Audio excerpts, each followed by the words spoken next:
Hello students. तो चलिए current affairs की सीरीज़ में हम आज फिर उपस्थित हैं कुछ नए तथ्यों को लेकर।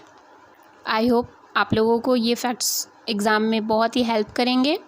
एक करंट अफेयर में आपके बहुत सारे क्वेश्चंस कवर होने वाले हैं। तो चलिए बिना टाइम वेस्ट किए स्टार्ट करते हैं। आज का पहला टॉपिक हमारा है गर्भपात के नियमों में बदलाव। Medical termination of pregnancy amendment bill 2020। Rajya Sabha ने गर्भपात की अनुमति के लिए समय सीमा बढ़ाने वाले विधेयक को पारित कर दिया है। इस बिल का नाम medical termination of pregnancy amendment bill 2020 रखा गया है। यह बिल लोकसभा में पिछले वर्ष ही पारित हो चुका था और इस बिल में गर्भावस्था के दौरान कुछ विशेष परिस्थितियों में 24 सप्ताह तक गर्भपात कराने की अनुमति दी गई है। इससे पहले यह सीमा 20 हफ्ते की थी। इसमें महिला की निजता का सम्मान करने और प्रक्रिया की गोपनीयता सुनिश्चित करने का प्रावधान किया गया है। यह अनुमति कुछ खास स्थितियों में जैसे कि बलात्कार मतलब रेप, दुराचार से पीड़ित महिलाओं, नाबालिग और विकलांग महिलाओं को दी गई है। केंद्रीय स्वास्थ्य मंत्री डॉक्टर हर्षवर्धन के मुताबिक यह विधेयक महिलाओं की सुरक्षा और कल्याण की दिशा में एक कदम है। इसे एथिक्स कमेटी और नितिन गडकरी की अध्यक्षता वाले मंत्रियों के समूह ने भी मंजूरी दे दी है। यह बिल सुरक्षा और देखभाल की गुणवत्ता से समझौता किए बिना महिलाओं को सुरक्षित और कानूनी गर्भपात तक पहुंच प्रदान करेगा। राष्ट्रपति के हस्ताक्षर के बाद यह विधेयक एक्ट का रूप ले लेगा। Thank you. आई होप आप लोगों को ये फैक्ट्स अच्छे लगे होंगे। और चलिए नेक्स्ट पर आते हैं। दूसरा टॉपिक है world air quality report. World air quality की इस नई रिपोर्ट के अनुसार दिल्ली दुनिया की सबसे प्रदूषित राजधानी बन गई है।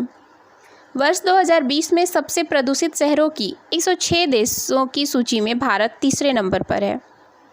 इस रिपोर्ट के मुताबिक विश्व के शीर्ष 30 सबसे प्रदूषित शहरों में से 22 शहर भारत के हैं। वर्ष 2019-20 में वायु गुणवत्ता में सुधार के बावजूद भारत में वायु प्रदूषण अभी भी खतरनाक स्थिति में है। रिपोर्ट में कहा गया है कि भारतीय शहरों में PM 2.5 की मात्रा बहुत ज़्यादा है।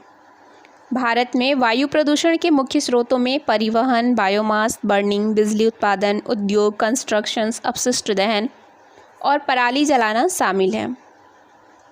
रैंकिंग के लिए डेटा ग्राउंड बेस्ड सरकारी और निजी मॉनिटरिंग स्टेशनों से लिया गया था। साथ ही इसके लिए PM 2.5 प्रदूषक स्तर का मूल्यांकन किया गया था। रिपोर्ट में कहा गया है कि PM 2.5 हृदय रोग, सांस संबंधी बीमारी और समय से पहले मृत्यु दर जैसे नकारात्मक स्वास्थ्य प्रभाव से जुड़ा हुआ है। गौरतलब है कि दिल्ली दुनिया का दूसरा सबसे अधिक आबादी वाला शहर है। दक्षिण एशिया में गाजियाबाद, बुलंदशहर, विशरख, जलालपुर, भिवाड़ी और नोएडा को 5 सबसे प्रदूषित शहरों के रूप में बताया गया है ना। बहुत ही दुखद बात।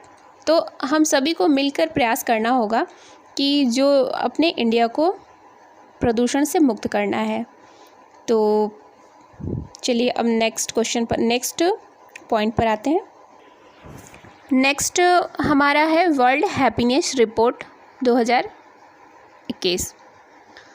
United nation world happiness report 2021 जारी करता है। फिनलैंड ने इस रिपोर्ट में सर्वोच्च स्थान प्राप्त किया है। भारत को 149 देशों की सूची में 139वीं रैंक प्राप्त हुई है।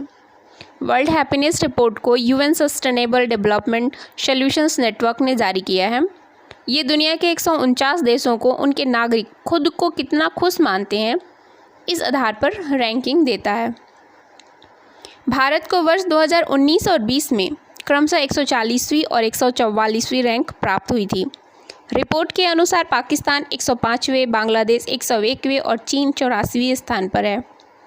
फिनलैंड की शीर्षता के बाद क्रमशः डेनमार्क, स्विट्जरलैंड, आइसलैंड और नीदरलैंड का स्थान है। वहीं USA ने इस लिस्ट में 19वां स्थान प्राप्त किया है।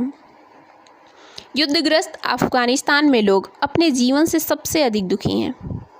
इस श्रेणी में जिम्बाब्वे 148, रवांडा 147, बोत्सवाना 146 और लेसोथो 145 नंबर पर शामिल हैं। खुशहाली का अध्ययन दुनिया के इन देशों को गैलप वर्ल्ड पोल के सवालों के आधार पर रैंक करता है। इसके परिणाम जीडीपी और सामाजिक सुरक्षा सहित अन्य कारकों से जुड़े हुए हैं। तो चलिए नेक्स्ट टॉपिक देखते हैं। अगला टॉपिक है विश्व जल दिवस। हर साल विश्व जल दिवस 22 मार्च को मनाया जाता है। इस साल के इस दिवस की थीम है वैल्यूइंग वाटर। इस थीम को चुनने का मकसद लोगों को उनके दैनिक जीवन में पानी के महत्व के बारे में समझाना है और इस अवसर पर United Nations world water development report भी लॉन्च होने वाली है।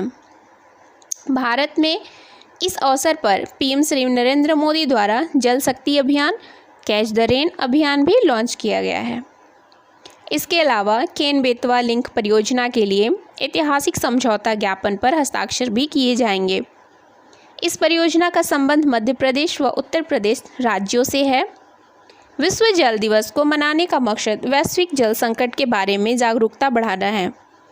इस दिवस का एक मुख्य फोकस सतत विकास लक्ष्य SDG 6 की उपलब्धि का समर्थन करता है।